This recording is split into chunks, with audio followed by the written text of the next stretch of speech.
प्रताप जी, सहयोग मिल रहा है केंद्र सरकार का? ममता बनर्जी जो आरोप लगा रही है उसमें कितना दम है? तीसरी लहर की आशंका, ब्लैक फंगस का कहर इस वेव में, क्या तैयारी है और कितनी सहायता है केंद्र से?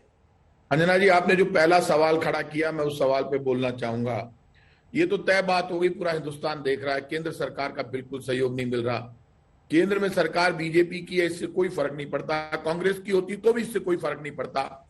जब महामारी आती है तो कांग्रेस और बीजेपी से ऊपर उठकर काम करना जरूरी होता है। मैंने ये महसूस किया कि इस देश में बीजेपी और कांग्रेस के नाम पर युद्ध लड़ने का वक्त ही नहीं है, और अदर पॉलिटिकल पार्टियों के नाम पर भी युद्ध लड़ने का वक्त नहीं है।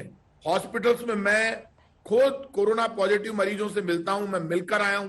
हॉस्पिटल्स में मैं जाता हूं, जाकर मैं हालात देख कर आया हूं। आप यदि अंदर जाकर देखेंगे, उनका दर्द महसूस करेंगे कि सांस जब आती नहीं है कितनी तकलीफ होती है उनको, क्या हालात है उनके। और इस वक्त में मैं इतना ही कहूंगा, जिन मरीजों के साथ उनके परिवार के लोग खड़े हैं, बेटे के साथ माँ बाप खड़े, माँ बाप के साथ बच्चा खड़ा, और परिवारजन खड़े होकर अंदर उनकी अपने आप को सेव करके मदद कर रहे हैं, वो जल्दी ठीक हो रहे हैं। कहीं डराने की और डरने की जरूरत नहीं है। लेकिन इस वक्त केंद्र सरकार से मेरी रिक्वेस्ट है, कोई राजनीतिक आरोप नहीं, वैक्सीनेशन में आप फेल हो गए, ऑक्सीजन मैनेजमेंट में आप फेल हो गए, लेकिन एक तो फैसला कर लीजिए, सब मुख्यमंत्रियों के साथ मीटिंग करके, कुछ भी करके, आखिर क्या कारण है। जब भी कोई बीमारी आती है, जैसे ही फंगल इन्फेक्शन की बात आई, इंजेक्शन गायब मार्केट से। अब कहीं ना कहीं बहुत सख्त होने की जरूरत है। जो लोग कालाबाजारी करते हैं उनको सीधे सीधे, कि मार्केट से इतने बड़े बड़े हमारे पास डिपार्टमेंट है, आखिर ये गायब क्यों होता है, कैसे होता है, क्या कारण है? प्राइवेट हॉस्पिटल्स को क्या अधिकार है? यदि सरकार ने कोई रेट तय कर दी, उससे ज्यादा पैसे कैसे ले सकते हैं? ये वक्त कमाने का नहीं, लोगों की मदद करने का है, और लड़ने का भी नहीं है ये वक्त। यदि ममता बनर्जी बोल भी गई, मैं मेरा व्यक्तिगत राय दे रहा हूं, मेरी पार्टी की राय नहीं है, यदि वो बोल भी गई तो क्या हो गया?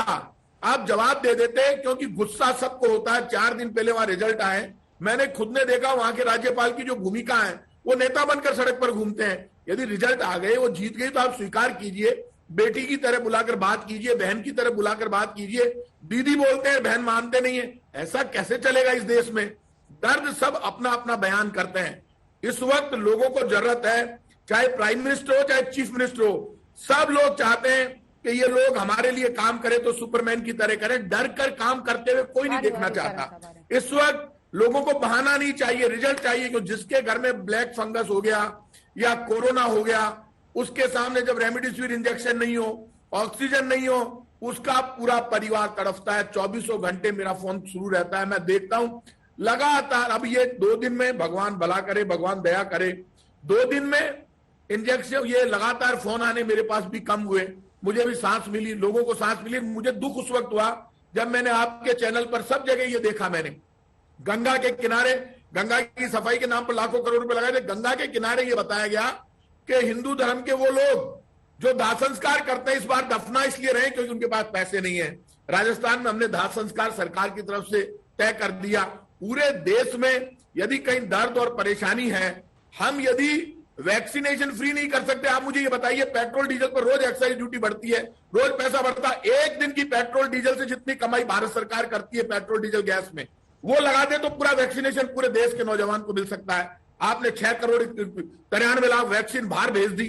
ये किसकी वैक्सीन थी? हिंदुस्तान के नौजवान की, हिंदुस्तान की जनता की, बच्चों की वैक्सीन थी।